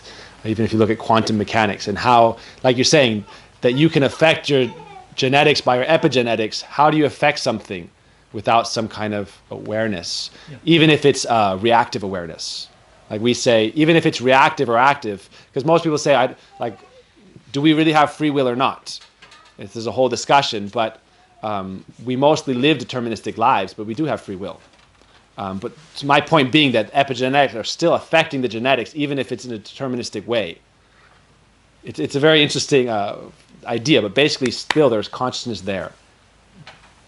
So yeah, very interesting. I'm very interested in this field. I haven't done mostly, when I was living in India, I did a lot of books of our tradition, and so it's a lot of terminology and a lot of the Bhakti tradition, and I did a lot of volunteer and charity work, but I'm more into studying these fields now because I'm myself curious. I'm myself a student. So I like studying these things and kind of seeing correlation because it is there. Even if you look at quantum mechanics, it's all string theory, it's all dancing. And so it's very interesting. Like our highest celebration in this age is like the sacred dance in song. And so you're engaging your voice, you're engaging your body, you're engaging your heart and your spirit. And so that is our form of our highest spiritual practice. Even like we do meditation, we do japa chanting for hours a day. But it said the best thing in this age is just like, and it's great because it's you're getting the exercise in, you're getting all those other things in. You're showing gratitude because the whole idea of this kirtan, the difference between kirtan and like a rave, is the idea of the chant is to show gratitude through the mantra. And then realizing I'm alive, I'm existing, I have this moment to be alive. So you can show gratitude in that moment, you're doing exercise, like all those things are coming together your relationship with, are improving. Yes? Are you happy that it's raining just in time for lunch line? That's a good question. Yeah. Yeah, well, it's out of my control, so I'm detached. It's out of my control, so I'm detached. I'm not happy, particularly happy or unhappy. But I think it's cool. I like the rain. Rain is good for dancing. Right? What I believe is, if life gives you lemons, make lemon cream pie. Right? Or lemonade, as you prefer. But there's nothing wrong with a little bit of rain. It's Lithuania. I know, you dance so much. Too much dancing. Yeah. Actually we say rain is a sign of auspiciousness, but in the heavenly region, it rains at night. And by daytime, it's already sunny again. I've seen this in Maui. So Maui is described to be a remnant in Hawaii, right? It's very interesting. There's pockets on Earth that are like heavenly planets. So for example, Maui and Hilo, Hawaii, there's a big island. Hilo, Hawaii, which is like a 30-minute flight. It's always cloudy and rainy, like 40% of the time. And I was staying there like 4 or 5 months. It's always raining. And then you go on a half-hour flight, it rains at night, and then it's always sunny. And it's amazing because I got on a flight and Maui, it's perfect. And then you go to Hilo, it's like, wow. But there's a cost to live in a Maui and there's a cost to live in Hilo.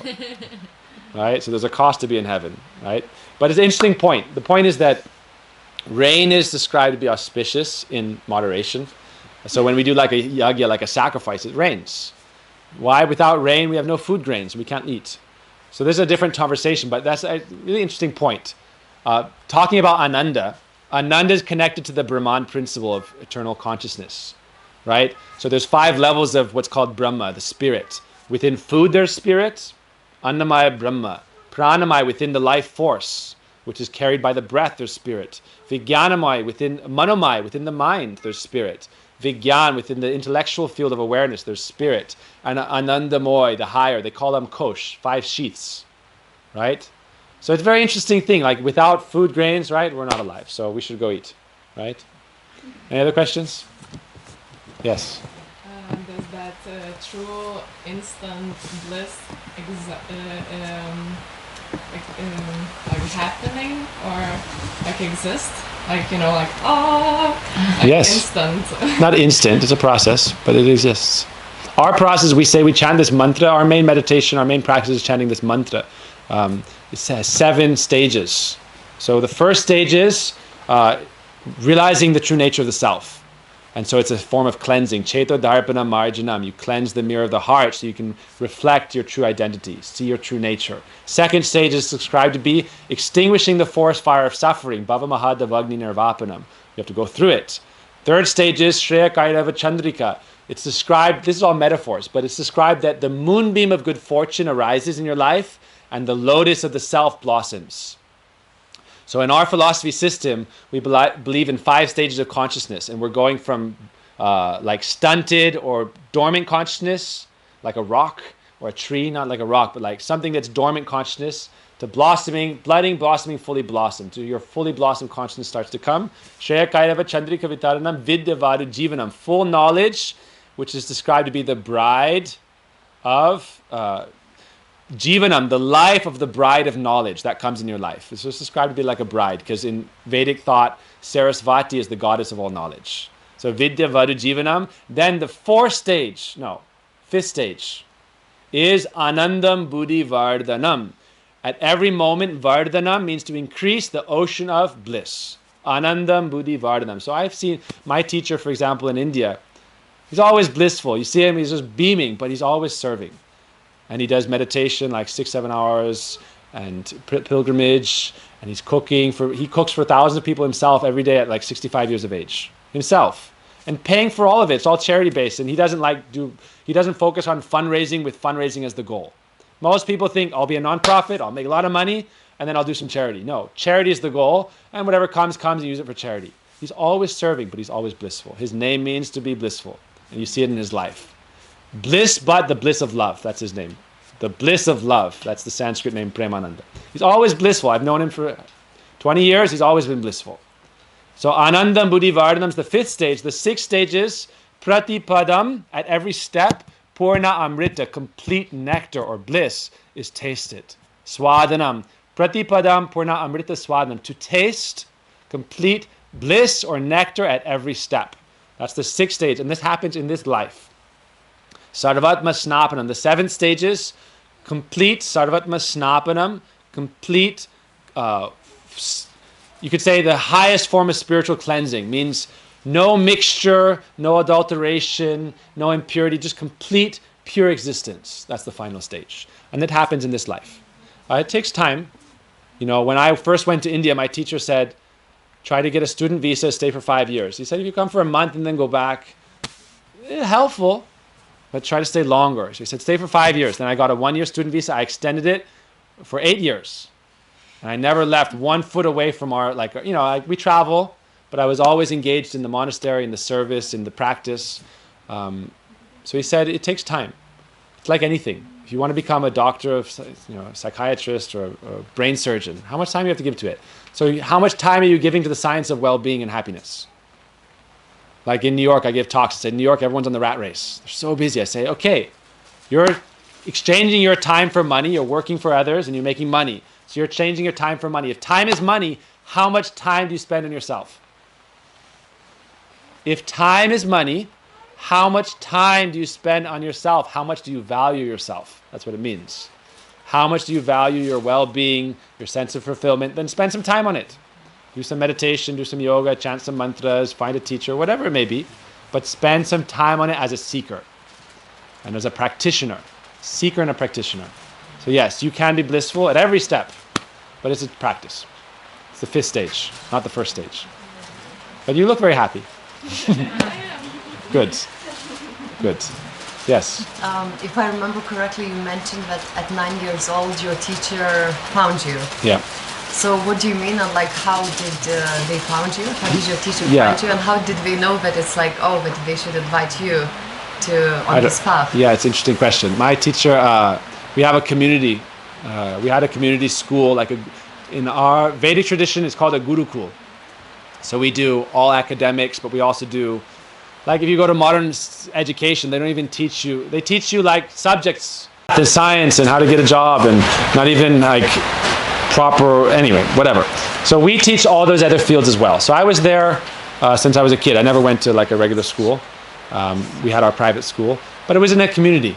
And so my teacher visited the community, and he met me there. I was already practicing. My parents were already in this path.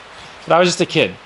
My parents were already in this path. I was a kid, and then when he came, he plucked me, picked me up like a flower. How did he pick you? So many of us. He picked her, picked so many of us. I'm not some special individual. Yeah, hundreds of us. But how do you decide, you want to choose him or her? This is special grace. We say when the soul is ready and we call out for relationship. In our path, we believe in relationship with God, even beyond the conception of God, right? As I told. So it said, when you pray for that real intimacy, real relationship on the highest level, then the teacher comes to help you. Because all the teachers that have come to this world are there to help people according to their stages. And when you come to that stage of real prayer, then you attract that mercy. And so Guru comes as the embodied form of that mercy. So we say Guru is like a messenger. So there has to be some fertility, you could say, some ripeness for it. But really it's by grace and by good luck, good fortune. But you attract it by your desire. So he found, and there was lots of us there, so many of us. She was there. And a lot of us, my friend, we came, there's another monk who lived in India with me. He was 6 years old. And we traveled to India every year and did pilgrimage. It's very beautiful. Every day we do pilgrimage of the sacred town, Vrindavan. It's a very beautiful life. So I met him when I was 9. I took the mantra initiation. And then I went to India. I went to India at 9 with my father. And then every year I would go. When I was 10, he gave me the Diksha mantra, which is our main initiation mantra. We chant 10 different mantras. So we chant it in the morning, we chant in the midday, we chant in the evening. Even if you look at the mantras, now I'm not going to give you the mantras, obviously. These ones you don't give publicly. But it's the same for everyone. But the mantra is, one of the words means to give, or he who gives bliss. And that is the mantra for Guru, the giver of bliss. So we're chanting this every day and understanding that how to awaken that. And then one of the most important mantras is God is the one who fulfills all desire for love and relationship and bliss. So yeah, I was very lucky. I mean, challenged necessarily, because when I was 10 years old, he's like, I want you to be a monk. So it's like, when you're 10 years old, you don't think you're going to do that, you know? I was like, I want to be a firefighter. And then recently I realized, okay, I'm trying to be a firefighter. But I'm trying to be a spiritual firefighter. And we're all burning to varying degrees of suffering. In this material world, we say samsara means the forest fire of suffering. So we can't ignore that and just say, oh, everything's great, I'm happy. It's like, no, people are suffering. But how can you put out that fire? So first we put out our own fire. We put out our own fire by help from those who are good firefighters. I'm burning, help me. Okay, then Guru comes and he's like the rain. The Guru is described to be the rain that puts out the fire. And so when the fire is out, then he says, okay, help me also. Don't be selfish. Show your gratitude by helping others put out their fires. So I realized when I was a kid, oh, my Guru wants me to be I want to do this. I want to be a firefighter. I want to be an athlete. And I want to be an adventure guide. But then I thought, okay, now I'm on the greatest adventure of self-discovery and helping others. And I'm trying to put out other fires and keep my fire out, hopefully, or keep putting it out. And it's a great adventure. I'm not unfulfilled. I'm not, oh, I didn't do this, I never smoked, never drank, and oh no, woe is me. No, I'm not a woe is me. I'm happy. Okay? Thank you. Haribol. Pranam, we always end with pranam to each other because we recognize the spirit and the divine within us. I'm talking, but really, if it's useful, anything, accept. If it's not, don't worry. I'm not sad or hurt or disturbed. But we always end by offering what we say namaste. Namaste means the spirit, the divine within me offers pranam to the divine within you. I'm not saying I'm God, I'm the servant of God, but we all have spiritual essence, and that is godly. You understand? So we all have spiritual essence that is godly, of godly nature. We are not God, we are servants of God, but we have a godly nature. So all we're trying to do is enter and achieve that godly nature. Instead of living like animals, we should live in a godly way. And that ultimately means in a playful way, deva, but spiritually, in a spiritual platform. So, pranams, dandavats, namaste, Hare Krishna. Thank you all. Okay.